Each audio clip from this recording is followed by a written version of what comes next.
everybody. Welcome to the Best Lease to Drive For podcast. My name is Mark Morrell. I'm a co-creator of the Best Lease to Drive For program, and I am joined today by a company that I've been wanting to have on this podcast for months now, K&J Trucking Incorporated. And I've got with me Carrie Anderson and Shelly Koch from K&J, who have a lot of very cool things to talk about, which is why I've been wanting to interview them for a while. So welcome, Carrie and Shelly. How are you doing today? Thank you. I'm doing great. We're doing great. Yep. Okay, so to get started, give us a quick kind of high points, 1 minute summary of K&J, where you're located, how big you are, and what kind of things you do. Sure. We're located in Sioux Falls, South Dakota. We are a 43-year-old family business. My parents started it. We are primarily an owner-operator fleet. 85 or 90% of our trucks are owner-operator trucks. And we're 48 states. We go everywhere, but we offer 3 types of trucking here: regional, intermediate, and long haul. We fill all of those areas. So that is the quick story about K&J Trucking, although we're a full service office and shop in Sioux Falls. Nice. So even though you're all or mostly independent contractor, you still have your own shop and you still do a lot of that service on your own. We do, right? It's we always think that's one of the benefits of being with us, is that we have an in-house shop. We work really hard for all the drivers and then the operators here. Our rates are very low compared to what the industry is. I think today we charge them $65 an hour to work on their truck. They also receive discounts on parts. If we get discounts, they get discounts. We pass that along to our operators. So we find that super valuable for our owner operator group to have that resource on site. Mm-hmm. Okay, very cool.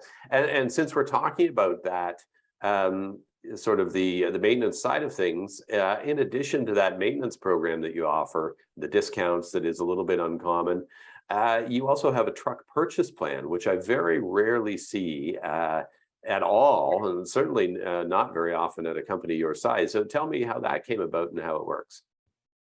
It surprises me that all companies aren't doing it at this point if they're an operator fleet. We started our lease purchase program in the 90s, and it's been wildly successful. We've had hundreds of trucks go through that. I think maybe 2 have failed out of all of them, and that's typically because it just didn't work for the driver, not because it didn't work for K&J.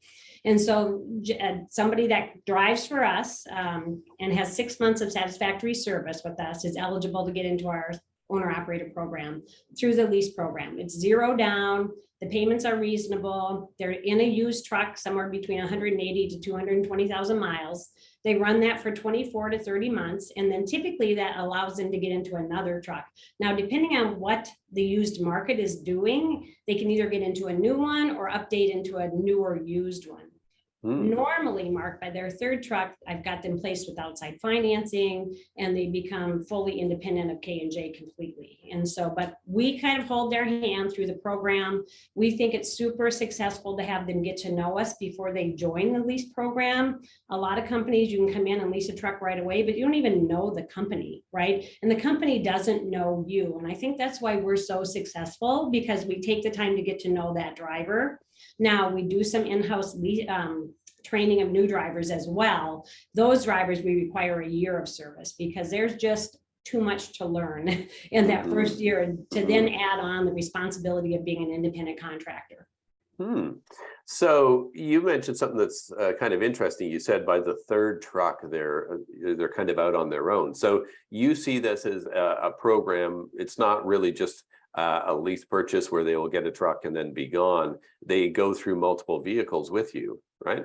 Often. So sometimes they'll just go through their first one, depending on how that owner operator's personal life is and how they can save their money, depending if they have 4 kids or no kids, you know what I mean? We really get to know that owner operator, know what their personal needs are at home.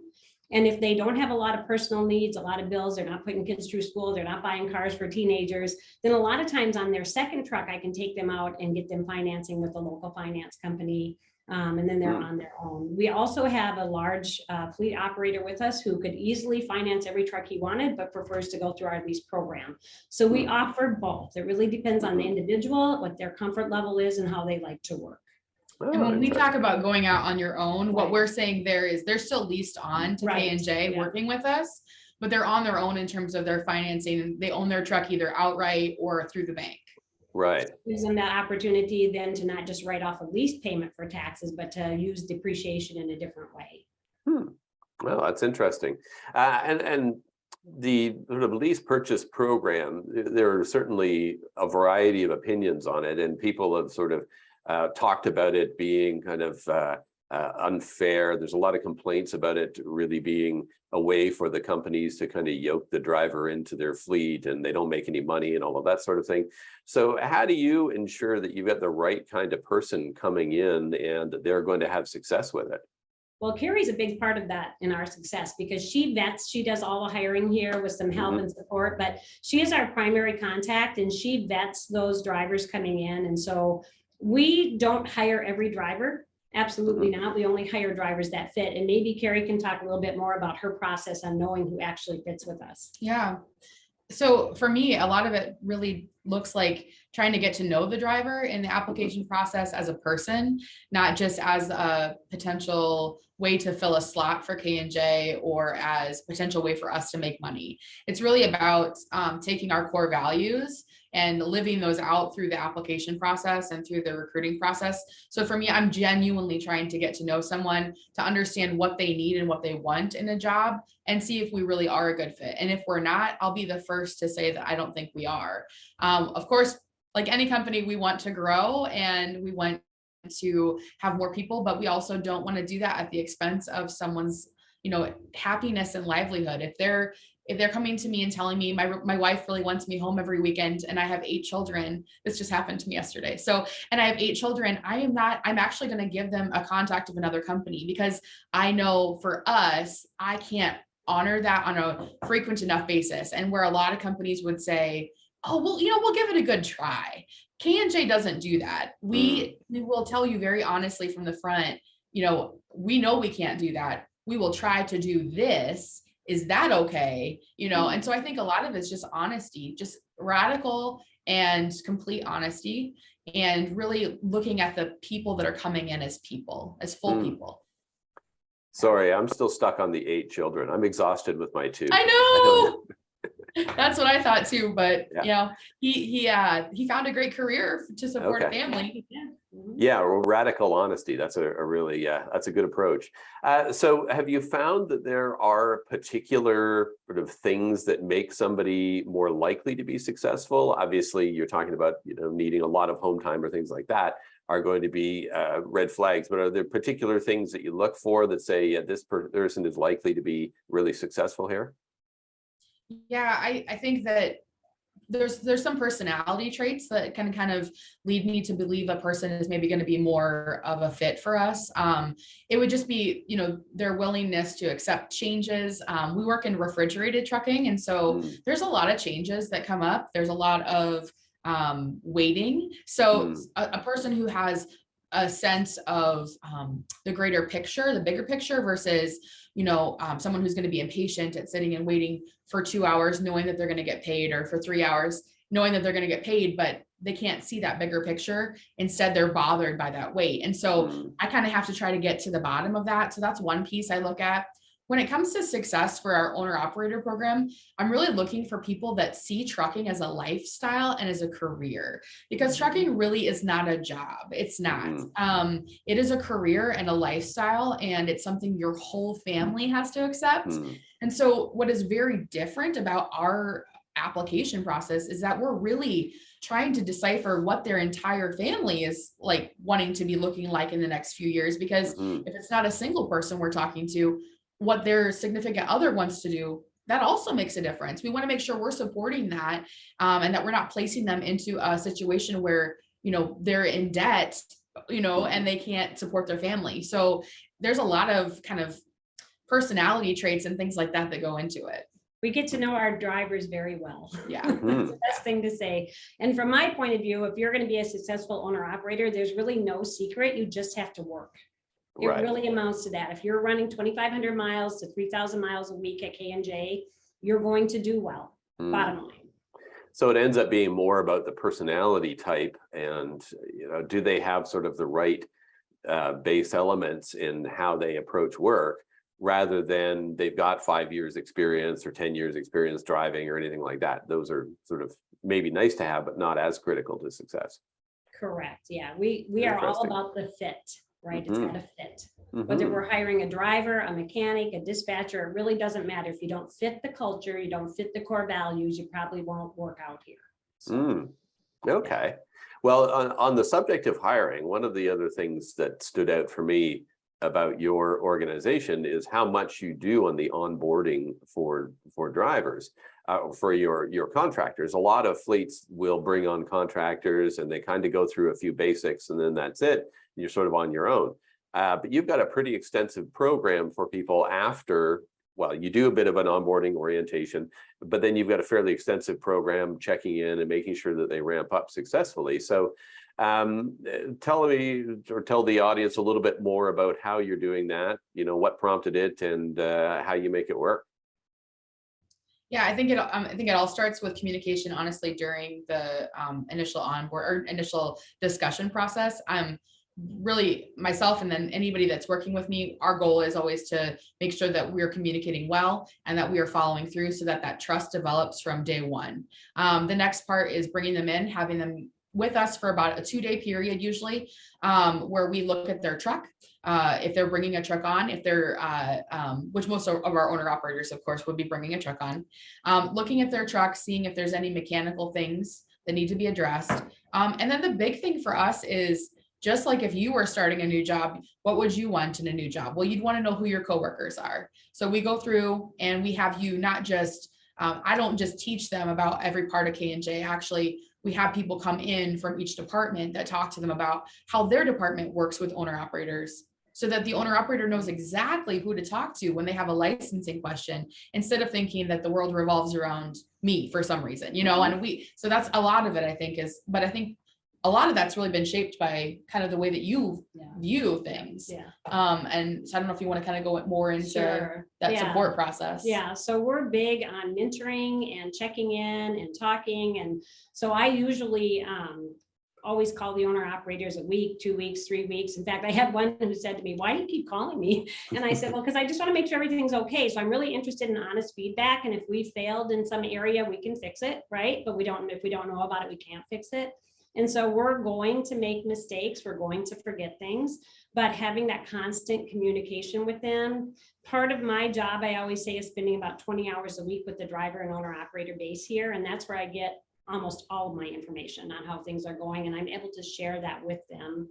And I know we're kind of getting into the communication piece, but the other thing that we do here is we do weekly videos. We have a driver website and we try to keep them up, on top of all of the information, like, hey, remember 2290s are due at the end of August. If you need some help, call Brenda. She'll help you get set up with it, right? So we offer that level of support.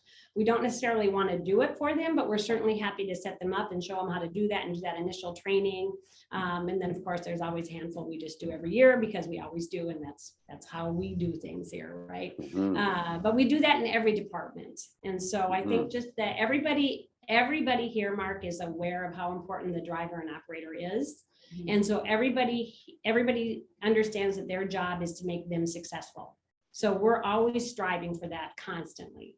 One of the concerns that we hear from fleets often when it comes to the idea of onboarding and this sort of regular communication is that they feel it jeopardizes their independence, that it could be construed that these people are employees because you're training them or because you're involving them in meetings and communication and that sort of thing. So how do you get around that? How do you make sure you stay on the right side of it? Well, number one, they're all voluntary, right? They're not required to do any of it. So it's only if they choose to participate in it. So we make these programs available strictly up to the owner operator if they want to do it or not. We will always mandate anything the federal government mandates us to do. So we're going to follow the law 100%. It's funny because we had a driver survey recently and one of them said, I just don't think you should be watching how fast we drive. And I said, well, we don't have to, right? But then you need to get your own authority and lease onto us in a different way, where you're accountable then to the federal government for your logs, your hours of service, and how fast you drive. But as long as you're impacting the team's score, yeah, we're going to monitor that because that's what we do, right? Our job is to protect the team and not the individual. And so I don't know if that really answers your question, but if there's somebody who doesn't like that atmosphere, we're very open to other options, right? Go ahead, get your own authority and lease onto us in a different way. That's fine, right? Not everybody wears the same size shoe. So if it doesn't fit for you, let's make it look better for you. That's interesting. So it's a lot of flexibility in there. Oh, yeah. Even when there's independence, they could be like completely independent, like a total subcontractor, like any of your other suppliers, or they could be sort of the traditional trucking owner operator where they're still kind of under your umbrella, but they're bringing their own equipment as an owner operator. So in those cases, you're going to be having a little bit more control over them because you have to, because they're part of your safety program. And then in other cases, they might be completely on their own. So you've got that flexibility. That's quite a lot for, again, and it's one thing if you have 5,000 trucks and you have staff that can manage all of this, but you're a fairly lean organization. So that seems like it's a lot to have set up. Is a lot of overhead? I think it's easier for us than for a large company, right? Because if we have 10% that's the exception, it's pretty easy to manage a 10% exception on 100 and some trucks versus 5,000. And so I personally disagree. It's not a big deal. And at the end of the day, if we just don't fit, then we all make the agreement we don't fit and they move on. Right.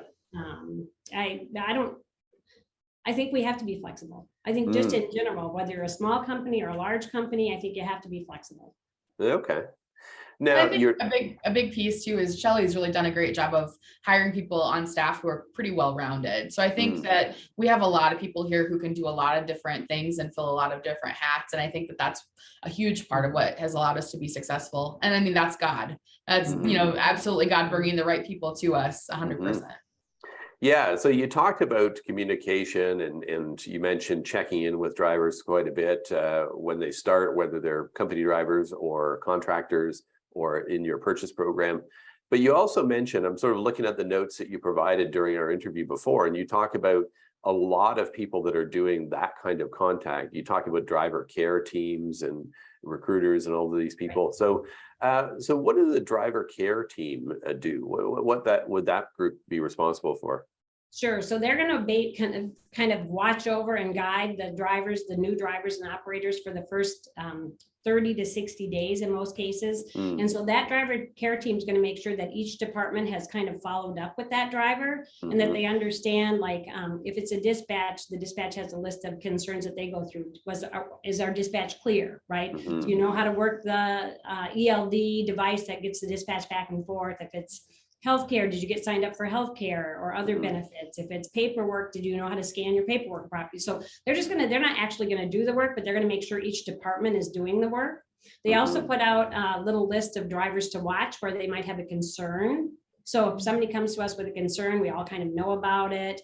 A driver's going to tell somebody in the shop something different than they're going to tell me or Carrie per se. And so it kind of goes on a watch list and we're all kind of aware that there could be a concern or an issue. And we work through that as a group then. So that driver or operator is always kind of getting the same support no matter what department they go in. Okay, very cool. One of the other things that stood out when I looked at your stuff, again, sort of different for contractor fleets, is how much you put into doing scorecards and benchmarking and that sort of stuff for your contractors. And we often see contractor fleets that will really focus scorecards just on things like revenue production for the contractor, but you're going to another level with that. You're including a few more metrics, and you're kind of helping them in a variety of different ways. So talk a little bit about that, how that came about and how it's working out for you.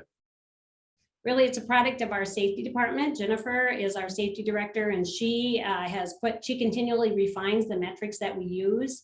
And it just enables those owner operators specifically to find ways to be more successful, right? So if we're comparing to their peer group and we're having that discussion on who's getting the best fuel mileage, who's putting in the most miles, who's got the least amount of idle time, that type of thing. That just gives them that opportunity to have that conversation, and it becomes kind of a friendly competition as well. And it gets talked about quite a bit. And she just actually introduced a new program where the current system that we have tells us how many times you're driving appropriately, right? So You get these green stars, and you get a score, and if you're over a certain score, you start getting gift cards from K&J because you've just done so well. So she really focuses on the positive behaviors, right? We have to always talk about the negative behaviors, but we prefer to focus on the positive behaviors, and that's really a product of our safety director, Jennifer Radix, who does that. And so it's normally very well received. Certainly somebody with the lowest score doesn't like it as well. So then we have that opportunity to coach them and visit with them. We can also set them up with their peers to have some conversation about how they do things so that perhaps they could be more successful. Because the bottom line, Mark, is we all kind of have the same rates in this industry. There's no company that's got the market that they can charge the same shipper X amount more than anyone else, right? So, I mean, there's so much pay, it's what it is. What we can do is help them to reduce their expenses, and that's something we excel at. And so these programs are aimed at reducing expenses for owner operators so that their net income is better. So it really focuses more on helping them to understand how to have a successful business and to do the things that are going to take them down that road. Correct. Well, I like some of the other things that you've added in there, because I'm looking at some of the metrics that you noted for us, where you have things like professionalism and truck cleanliness, and one of my favorites, adherence to suggested truck maintenance practices. So you're not forcing them to do it, but you're just suggesting that maybe they should, and then there's incentives if they do. So it's a really interesting approach. So for something like professionalism and even truck cleanliness, how do you measure those things? Are you out there evaluating them on a regular basis? Well, we're not in the field evaluating, but we're evaluating how they speak on the phone, how they look, what kind of customer feedback we get. And then the shop is seeing their equipment here every couple of weeks, right? So we're seeing it all the time. We're very able to judge that or to have some input on that makes a difference. And they're in the office. I mean, we're a family here. So drivers come in and they walk around and sit down in our offices and talk with us. So we kind of all have our heads in that a little bit, but definitely the shop leads, I would say, on the equipment side, and then just in terms of truck cleanliness, of course. But yeah. Do you ever have feedback from any of your operators who say, well, it's my truck, I'm independent, I'm going to do what I want, you can't tell me, any of that kind of feedback? No. I mean, I'm going to be honest with you. We don't usually get that from owner operators, because I think the way we approach it is, this is what will make you better. Certainly up to you. We're not making them do anything. We're just giving them input, take it or leave it. I mean, we often say, really, it's up to you. However you want to do it is fine. This is what we have found to be successful. And we find that if you have a clean truck, right, that you're probably not going to get pulled over as often on the outside, right? We find that if you're cleaner on the inside, you're not as sick as often, right? And those types of things. We also provide a bay here where people can get a cleaning bay for folks and try to make it easier for them to do that. But no, I wouldn't say never in the 43 years that I have an owner operator say that, but boy, I can't remember the last time somebody was like, I can do what I want. They can, they're absolutely right. We just don't ever get to that point. Yeah. And I think it's just our approach too. We're very, from the get-go, we're very congenial with our drivers and we treat them as equals. There's no, I mean, if anything, they're higher than us in terms of hierarchy at K&J, because we all know that we would not have jobs if we did not have these men and women on the road. And so I think that, they might be able to wear jeans every day to work and I might choose not to, but that doesn't make them less than me. It doesn't, and I mean, goodness, like the respect, I think, is a huge factor there. So if I come to someone respectfully and say, can I tell you something that I noticed that might make you more successful? Like it's coming from it's like a friend telling you that. So it's very much received in that way. And the people that do that kind of communications, that's generally coming from Shelly. And she's got, in many cases, 20 years, 25 years of experience with that exact person, so there's years of experience and friendship. So I think that's a big factor for us. So you're almost positioning it like business advisors where, and in some ways, because of that experience, you're almost like kind of the incubator where you're saying, here's what the successful people do, and here's what you're doing. So if you want to have more success, do these things. And you don't have to do it, but if you keep your truck clean, you're not going to get pulled over as often. That's a pretty good argument for keeping the truck clean.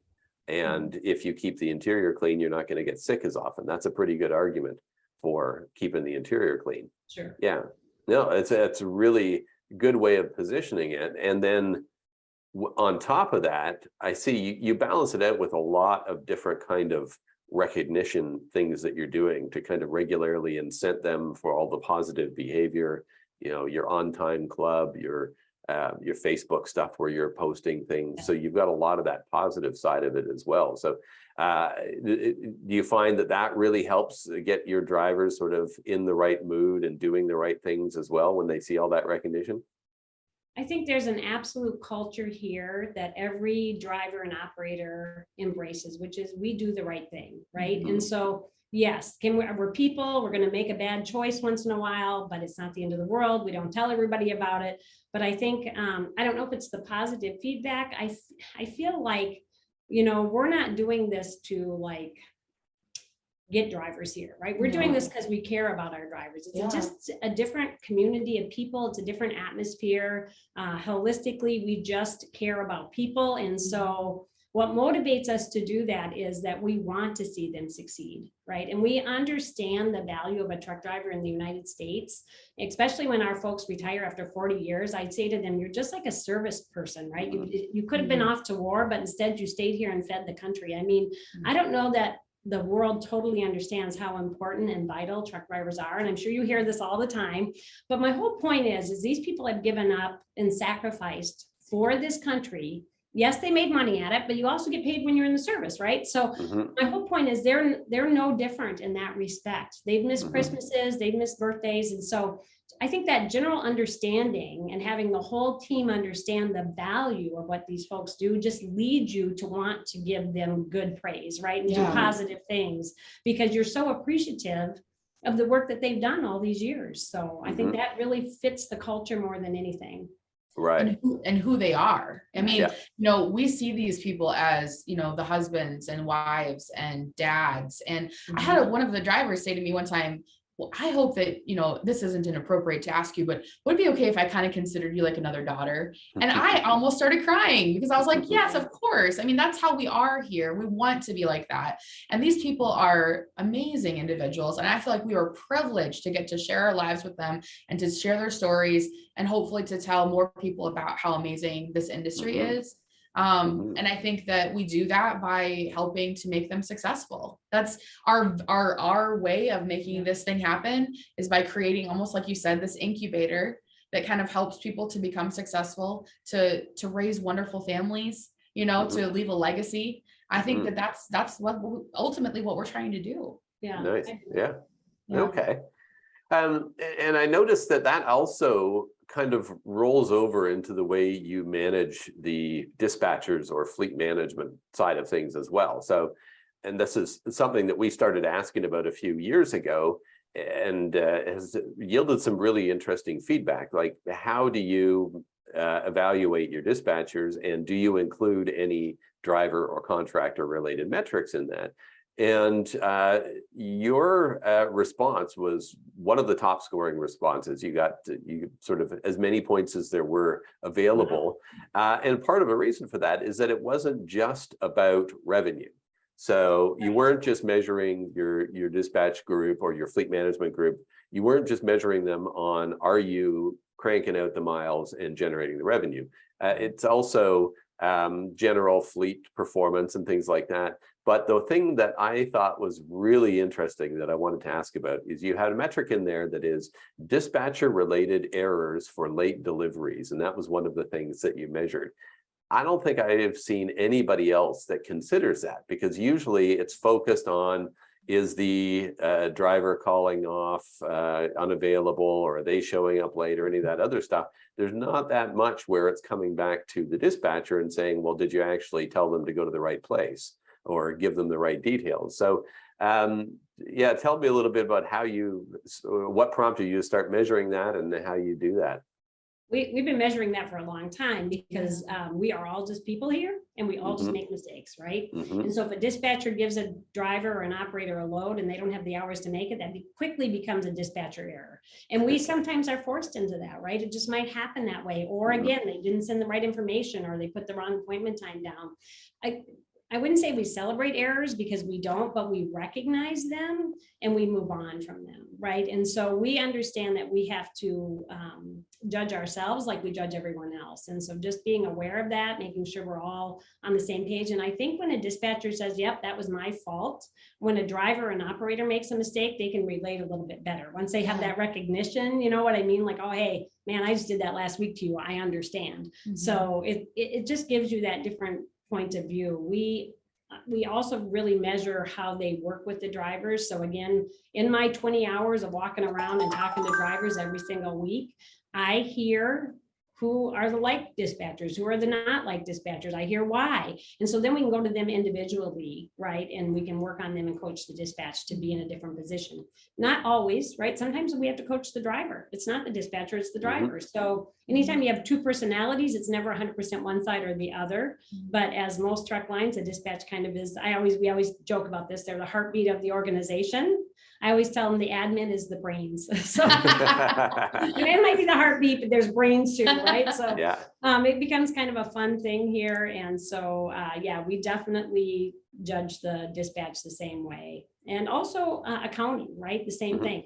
Are your paychecks accurate? Are your settlements accurate? Did the shop do a good job? Like, how can the shop improve? We do the whole thing. Accountability is huge in any relationship, you know? So I think it's just kind of taking that and applying it to a business. Yeah. Well, it's interesting because it's one of those things where it has kind of a flywheel effect that when the drivers see that you're measuring those things and that you're actually holding people accountable or considering it, then they feel better about it. They feel better about what they're doing, because there's always this perception that, you know, the drivers end up holding the bag no matter what, and dispatch will tell you the wrong things, but you end up sitting around waiting. Well, in your situation, you've kind of addressed that by saying, well, when that happens, we're actually going to hold them accountable. And when there's a mistake, we're going to hold accounting accountable for that. So it kind of builds that circle of trust a little bit better, that they're more likely to talk to you about things because they know you're going to do something about it. Yes. And we're also going to tell them the truth. If they're off base on what their concern is, we'll tell them that as well. So I think when Carrie said being radically honest, I hear that a lot. I'll just come to you. I might not like your answer, but at least you're going to tell it to me straight, right? And we do. Everybody does that. Yeah. So that leads into one of my other questions, is about your sort of management program that you've implemented, the entrepreneurial operating system. This is a point of interest, we know, for our viewers, because there are, I don't know, a lot of fleets, but we definitely see a sizable minority of fleets participating in the program that are doing something similar. Some of them are doing that program in particular. Some have done similar programs. But what prompted you to go down that road, and how has it been working out for you? Well, it's been a journey. That's all I can say. So it happened that I was golfing with a gal who runs a truck line in Iowa as well, and she said, "Have you read the book Traction?" Which felt appropriately, you know, for trucking to have a book called Traction. And my husband and I were going to the TCA in Florida right before COVID, so I read the book and I said, "Well, I'm going to do this program because I loved the book." We've been in business again 43 years. I've been in this position for 30 of those. I've never had one operating system or management system in place prior to this. And so we got the management team together. They read the book. We did an initial meeting with an outside person to help us, and decided to embrace it. It has not necessarily gone smoothly, right? And I don't think it's supposed to. No. But what it has done is it's definitely changed our accountability and understanding of who should be doing what. And in many cases, it's changed our personnel in the office. So much like our driver and operator turnover is low, we virtually had no turnover in our office and shop. But once you start making people accountable, they basically bow out themselves at that point, right? They start to recognize that maybe this isn't where I belong anymore. And so we've been through 2 years of that. It has been painful, but it's allowed us to bring in folks that are more accountable and more on top of things. And I think it's going to make us a stronger company, but it's a journey. I wouldn't say that it's something you just want to do lightly, because if you're not going to do it honestly, like if you're not going to honestly do it and face your real problems, you probably are wasting your time and money. Well, there's radical honesty in that answer because Yeah. yeah, a lot of people that I talk to will say, "Oh, it's been great. Yeah, it's been so fabulous for us," and they'll just skip over all of the potholes and all of the headaches that they had to deal with. But lot of yeah, work. it's a lot of work, and you have to commit to it. And I think your observation is a really good one about how not everybody is the right fit, and some of your people, will self-select to go elsewhere when they see what the change is going to be. And you have to accept that that's a normal part of it. And in the long run, it's probably better for the business that way.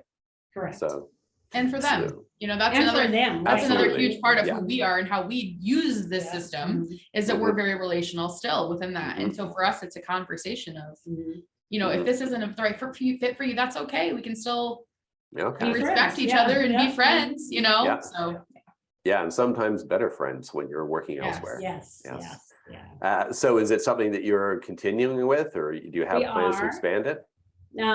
So we have, yes, actually, we have plans to continue with it. We've now understood, we've been through what I call the hard work, right? We're Mhm. starting to see the benefit of the hard work. We're starting to see some great energies and synergies come out of it.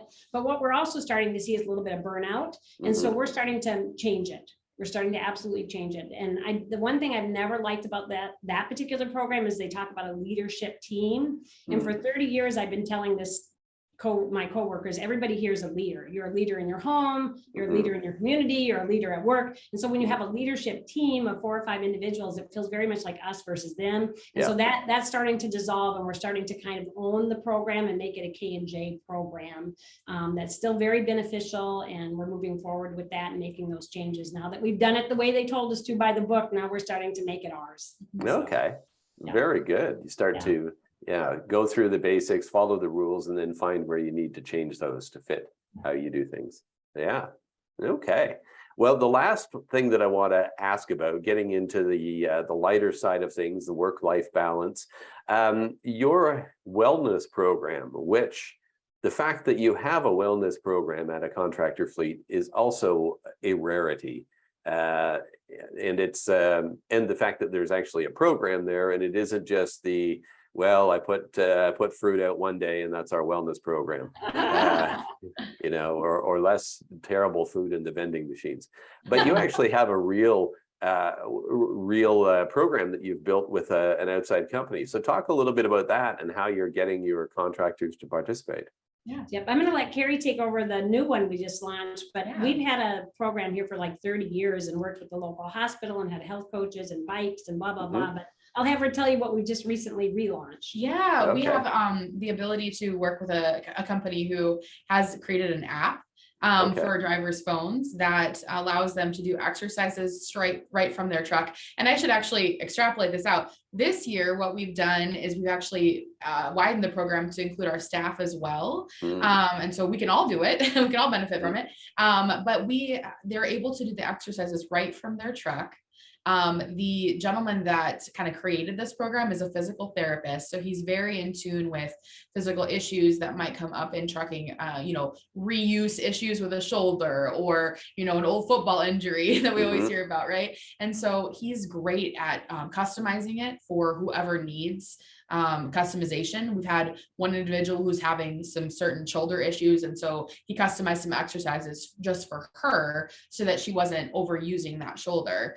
So it's a really exciting program. I think the thing that I like the most about it is it shows you some good things that you can eat at places we wouldn't necessarily think are usually good places to eat, like truck stops. Like a Wendy's or a Burger King. It'll show you what are your better choices, that you can make so that you're not, turning to that Whopper like you might want to, but maybe you're choosing a Whopper without a bun, and you're having a side salad with it. And that's a way better choice. And it still kind of scratches that itch, so to speak, for the driver, but it's is a better choice for them in the long run. So it's been awesome working with Mark, the guy that's started that company, and just kind of be one of his flagship customers or clients, I guess, and helping him to develop this. It's really exciting. And I'm hoping as time goes on that more people will take advantage of it. It's always one of those things where I think you kind of have the drivers have a wait and see. They're like, I don't know about that thing. I'm going to see what so-and-so does when they try it. So I think as time goes on and we see more successes, we're definitely going to see more participation as well. Nice. Yeah, that's great. That's really Yeah. good. So that kind of wraps up the things that I wanted to go through. Is there anything else that you guys wanted to talk about that we haven't touched on? I don't know. I think one thing that makes us unique, probably the biggest thing that makes us unique, and the thing that I find tends to bring people in, to be honest with you, is really that we are a Christian company. Yeah. And I think that it's not, we don't shove it down people's throats. You do not have to be a Christian to work here. We don't care about that at all, but we are very true to our values. And that comes straight from Shelly and her parents, and the legacy that they've left here. And I know for me as a person, faith, it's been a huge impact to me working here and being able to be part of a prayer team that prays for our drivers every single week. And we pray that we'll be brought new drivers that'll be a good fit for us. And I think that's a differentiator for us. I think it's something that we can't overlook, as much as, we kind of maybe sometimes it kind of gets a little itchy out in society with it. But for us, it's really just, it's a part of our culture and who we are. And we don't shove it down anyone's throat, but it's part of how we love people. And it does kind of inform things. Yeah, it does. Yeah. I think. Well, it's part of being honest about that, right? You talking about radical honesty. You've got to be true to who you are and true to what your culture is. So excellent. There's a lot of sadness today, right? There's a lot of stress, a lot of mental illness in the world. And so if we can bring, some hope through prayer and just support, that's really our main goal. And I'm not trying to be flip at all. Money's important to everybody, but money's just not the driving factor at K&J. Bottom line, right? So just bottom line. And we've been able to do some wonderful things this year. My oldest son, I have two sons that work here. My oldest son's been selling the used trucks, and these operators are set for life. He's been able to get them a ton of money. They can buy a truck from us at a reduced cost. I mean, we've been able to really, the last 12 months have been great for our owner operator base here. They've done exceedingly well, and all of us are happy for them. So it's, again, it's not all about money. It's just about doing the right thing and seeing people succeed. Yeah. Nice. Okay, well, I think that is a great note to end on. So thanks very much for participating, and we look forward to seeing you in the interviews this fall. Sounds good. Thanks, Mark. Thanks for having us. Yeah.